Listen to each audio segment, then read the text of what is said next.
बिस्मिल्लाहिर्रहमानिर्रहीम। अस्सलाम वालेकुम फ्रेंड्स, कैसे आप लोग? उम्मीद है सब खैरियत से होंगे और अल्लाह ताला सबको अपने घरों में शाद और आबाद रखे। जैसा कि मैंने आपको पहले बताया था कि मैं उम्रे पे जा रही हूँ। अल्लाह पाक ने मेरे ऊपर करम कर दिया और मुझे अपने घर हाज़िरी के लिए बुला लिया।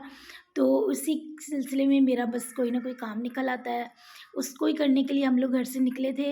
तो जब हम घर से निकल पड़े, बाइक पे थे, तो इतना ज़्यादा हम लोगों ने गौर नहीं किया कि बादल तो वैसे आए हुए थे, लेकिन ये नहीं पता था कि एकदम इतनी ज़्यादा तेज़ बारिश आ जाएगी। तो जब हम थोड़ा-सा आगे गए हैं तो एकदम इतनी तेज़ बारिश आ गई थी कि बारिश में खड़े होना हमारे लिए बड़ा मसला हो रहा था।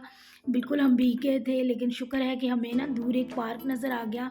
तो हम लोग को यू टर्न लेके वहाँ तक जाना था तो वो काफ़ी मतलब घूम के जाना पड़ता था, लेकिन फिर भी शुक्र है वहाँ पे जगह थी जिधर हम लोग खड़े हुए हैं। काफ़ी 1 घंटा हम लोग वहाँ पे खड़े हैं, लेकिन जो बारिश थी वो बहुत तेज़ थी और काफ़ी देर देखने के बाद फिर हम लोगों ने सोचा कि अब हम कितनी देर यहाँ पे खड़े रहेंगे।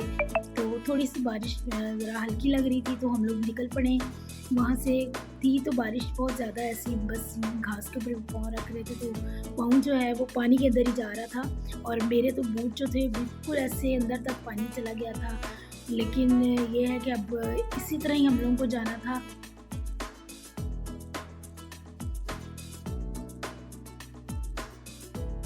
और ये जो है मेरा क्लिप जो है ये नेक्स्ट डे का स्टार्ट हो रहा है, क्योंकि उससे नेक्स्ट डे जो है वो मुझे जाना था वैक्सीनेशन के लिए।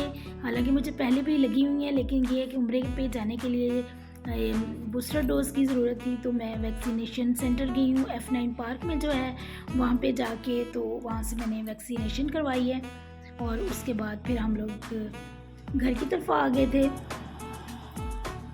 बस आप सब मेरे लिए दुआ करना कि अल्लाह पाक मुझे खैर खैरियत से अपने घर ले जाए और मेरी तरह और भी जो लोग हैं जिनके दिल में ये ख्वाहिश है कि वो अल्लाह पाक के घर जाएं, तो अल्लाह पाक सबको अपने घर बुलाए और सबको हाज़िरी नसीब करे, क्योंकि ये बहुत नसीबों से मिलती है। और अल्लाह पाक हमारे गुनाहों को माफ़ करे। और आपको पता है जो जब हस्बैंड मुल्क से इतना सा बाहर हो तो जो भी काम करना होता है उससे पहले तो बिल्कुल टेंशन हो जाती है कि ये काम कैसे होगा। जब मैंने आईडी कार्ड के लिए अप्लाई करना था, क्योंकि आईडी कार्ड मेरा एड्रेस जो था उसमें थोड़ा सा प्रॉब्लम आ रहा था, तो तब मुझे टेंशन थी कि हाय अब मैं कैसे जाऊँगी, क्या होगा। तो शुक्र है कि भाई के साथ गई थी, हो तो गया था, लेकिन मतलब पहले से टेंशन होना शुरू हो जाती है। अब जो परदेसी जो लोग हैं उनकी जो बीवियाँ हैं उनके साथ भी ये मामलात होंगे, क्योंकि बहुत दफ़ा उन्होंने भी लो दूसरों को कहने में हिचकिचाहट महसूस की होगी कि हम किसी को कैसे कहें कि हमारा ये काम कर दे, और पता नहीं वो करेगा भी कि नहीं या आगे से इनकार हो जाएगा। तो इस तरह के बहुत से मसाइल जो है परदेसियों की बीवियों को फेस करने पड़ते हैं। तो इसीलिए तो कहते हैं कि परदेस जो है वो बस किसी लिहाज से अच्छा नहीं है, लेकिन अल्लाह पाक ने जिस बंदे का जहाँ पे रिस्क लिखा होता है तो उसने वहाँ पे तो जाना ही होता है। इस वजह से मैंने भी अपनी ज़िंदगी में बहुत सारे मसले मसाइल देखे हैं, लेकिन शुक्र अल्लाह पाक का कि अब जो है बच्चे मेरे वो मुझे हमेशा हौसला देते हैं, क्योंकि जब भी कोई काम करना होता है तो मैं इतनी परेशान हो रही थी कि ये काम कैसे होगा, मैं कैसे करूँगी। तो लेकिन ये है कि बच्चे फिर मुझे हौसला दे देते कि आप क्यों इतना मतलब टेंशन लेती हैं, अल्लाह पाक ने करना है और हो जाएगा ये काम। और वाकई ये सच्ची बात है कि अल्लाह पाक जो है वो हमारी राहें निकाल देता है। जब हम उस रास्ते पे हम लोग चल पड़ते हैं तो तब हमें ये नहीं सोचना होता कि कैसे होगा, जिस तरह मैं सोचती हूँ परेशान हो जाती हूँ। बस हमें ये सोचना होता है, दुआ करनी होती है कि या अल्लाह तूने ही हमारा ये काम करना है और तू ही हमें हमारे रास्ते खोलेगा। और वाक़ई जब हम चल पड़ते हैं किसी रास्ते पे तो अल्लाह पाक रास्ते खोल देता है और हमें समझ नहीं आ रही होती कि हम लोग ये काम कैसे मिनटों में हो गया।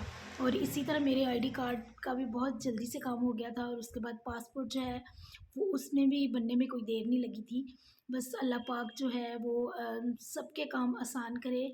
और जब भी आप कोई इस तरह का अकेली हों, कोई इस तरह का काम करने लगे, तो बिल्कुल आप घबराएं ना, क्योंकि अल्लाह पाक जब साथ होते हैं तो हमें किसी और की ज़रूरत नहीं होती। ये है कि परदेसी जो होते हैं वो भी बस अपनी मजबूरियों की वजह से अपने बच्चों को और बीवी को, वालदैन को छोड़ के इतनी दूर जाते हैं, वरना किसका दिल करता है कि अपने घर को छोड़ के जाए, अपने बच्चों को छोड़ के जाए। क्योंकि वो लोग ना किसी खुशी में शामिल हो सकते हैं, ना किसी गम में शामिल हो सकते हैं। और जब ईद वगैरह का ऐसा मौका होता है तब वो लोग भी उदास हो रहे होते हैं, जैसे हम लोग उदास होते हैं। हम तो फिर भी एक फैमिली में होते हैं, لیکن یاد تو ہمیں ہر پل ان کی آتی ہے، لیکن جو بالکل اکیلا بندہ ہے وہاں پردیس میں، اور اس کے بچے بھی نہیں ہیں، کوئی بھی نہیں ہے، بہن بھائی والدین بیوی، تو وہ تو بالکل اکیلا ہو جاتا ہے اور اس کی بھی ہمت ہوتی ہے۔